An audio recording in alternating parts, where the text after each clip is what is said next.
നമസ്കാരം. പ്രതിപക്ഷ നിരയിലെ 2 എംപിമാരെ സസ്പെൻഡ് ചെയ്തതിന് പിന്നാലെ ക്രിമിനൽ നിയമങ്ങൾ പരിഷ്കരിക്കാനുള്ള ബില്ലുകൾ ലോക്സഭയുടെ പരിഗണനയ്ക്ക് വെച്ച് കേന്ദ്ര സർക്കാർ നീക്കം. കേന്ദ്ര സർക്കാർ കൊണ്ടുവന്ന ഭാരതീയ ന്യായ സംഹിത, ഭാരതീയ നാഗരിക് സുരക്ഷാ സംഹിത, ഭാരതീയ സാക്ഷ്യ എന്നീ ബില്ലുകളാണ് ആഭ്യന്തരമന്ത്രി അമിത്ഷാ വീണ്ടും ലോക്സഭയുടെ പരിഗണനയ്ക്ക് വെച്ചത്. 2 പ്രതിപക്ഷ എംപിമാരും സസ്പെൻഡ് ചെയ്യപ്പെട്ടതിന് പിന്നാലെയാണ് അമിത്ഷാ ബില്ലുകൾ വീണ്ടും അവതരിപ്പിക്കുന്നത്. 543 അംഗ ലോക്സഭയിൽ പ്രതിപക്ഷത്ത് 199 എംപിമാരാണുള്ളത്. ഇതിൽ 95 പേരെ കഴിഞ്ഞ 2 ദിവസങ്ങളിലായി സസ്പെൻഡ് ചെയ്തിരുന്നു. ഇരു സഭകളിൽ നിന്നായി 141 എംപിമാരാണ് മൊത്തം സസ്പെൻഡ് ചെയ്യപ്പെട്ടത്. ലോക്സഭയിലുണ്ടായ സുരക്ഷാ വീഴ്ച സംബന്ധിച്ചുള്ള പ്രതിഷേധങ്ങൾ അതിരുവിട്ടെന്ന് ചൂണ്ടിക്കാട്ടിയാണ് പ്രതിപക്ഷ എംപിമാരെ സസ്പെൻഡ് ചെയ്തത്. പാർലമെന്റിൽ പ്രതിപക്ഷ നിര ദുർബലമായതിന് പിന്നാലെ ബില്ലുകൾ സഭയുടെ പരിഗണനയ്ക്ക് എത്തിച്ചത് വിമർശനത്തിന് ഇടയാക്കിയിട്ടുണ്ട്. ക്രിമിനൽ നിയമപരിഷ്കരണവുമായി ബന്ധപ്പെട്ട ബില്ലുകൾ ലോക്സഭയുടെ പരിഗണനയ്ക്ക് വെച്ച സാഹചര്യത്തിൽ സഭയിൽ നിന്ന് പ്രതിപക്ഷ അംഗങ്ങളെ മാറ്റി നിർത്താനാണ് സർക്കാരിന്റെ ഉദ്ദേശമെന്ന് ഖാർഗെ ആരോപിച്ചു. പാർലമെന്റിൽ നിന്ന് 141 പ്രതിപക്ഷ എംപിമാരെ സസ്പെൻഡ് ചെയ്ത കേന്ദ്ര സർക്കാർ നടപടി ഏകാധിപത്യത്തെ കൂട്ടുപിടിച്ച് BJP സർക്കാർ ജനാധിപത്യത്തെ തകർക്കാൻ ശ്രമിക്കുകയാണ് എന്ന തങ്ങളുടെ ആരോപണത്തെ ശരിവെക്കുന്നതാണ്. പൗരന്മാരുടെ അവകാശങ്ങളെ തടയുന്ന അതിക്രൂരമായ അധികാരക്രമങ്ങൾ അനുവദിക്കുന്ന ക്രിമിനൽ നിയമ ഭേദഗതി പോലെയുള്ള പ്രധാന ബില്ലുകൾ പരിഗണനയ്ക്ക് വെച്ചതായി നമുക്കെല്ലാവർക്കും അറിയാം.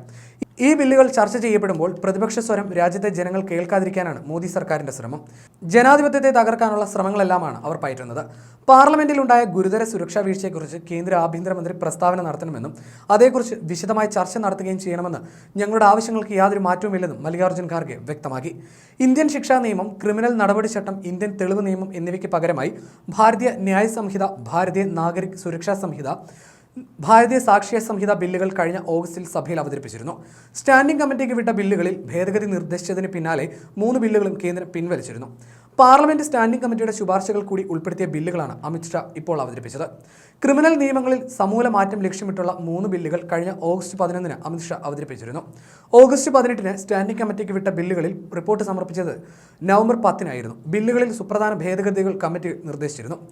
അതേസമയം ലോക്സഭയിൽ പ്രതിപക്ഷ എംപിമാർക്ക് കൂട്ട സസ്പെൻഷൻ ഉത്തരവിറങ്ങിയതിന് പിന്നാലെ സമൂഹ മാധ്യമത്തിൽ ശശി തരൂർ എംപിയുടെ പോസ്റ്റും ചർച്ചയായി. എംപിമാർക്കെതിരെയുള്ള സസ്പെൻഷനിൽ പ്രതിഷേധത്തിന് ഇറങ്ങിയതിന് പിന്നാലെയാണ് തനിക്ക് സസ്പെൻഷൻ നേരിട്ടേക്കാമെന്ന് സമൂഹ മാധ്യമമായ എക്സ് പ്ലാറ്റ്ഫോമിൽ അദ്ദേഹം നേരത്തെ പോസ്റ്റ് ചെയ്തത്. എൻ്റെ 15 വർഷത്തെ പാർലമെന്ററി ജീവിതത്തിനിടെ പാർലമെന്റിന്റെ നടുത്തളത്തിലേക്ക് പ്രതിഷേധിക്കാനായി പ്ലക്കാർഡുമായി ഇറങ്ങുകയാണ്. പാർലമെന്റിലെ സുരക്ഷാ വീഴ്ചയിൽ ചർച്ച ആവശ്യപ്പെട്ടാണ് പ്രതിഷേധം. സഹപ്രവർത്തകർക്ക് ഐക്യദാർഢ്യം പ്രഖ്യാപിച്ചാണ് പ്രതിഷേധം. സുരക്ഷാ വീഴ്ച ചോദ്യം ചെയ്തതിനുള്ള സസ്പെൻഷൻ ന്യായീകരിക്കാനാകില്ല. എനിക്കും സസ്പെൻഷൻ നേരിട്ടേക്കാം. യാതൊരുവിധ ന്യായീകരണവും ഇല്ലാത്ത സംഭവത്തെ ചോദ്യം ചെയ്തതിനുള്ള അംഗീകാരമായാണ് കണക്കാക്കുന്നതെന്നും ശശി തരൂർ കുറിച്ചിരുന്നു.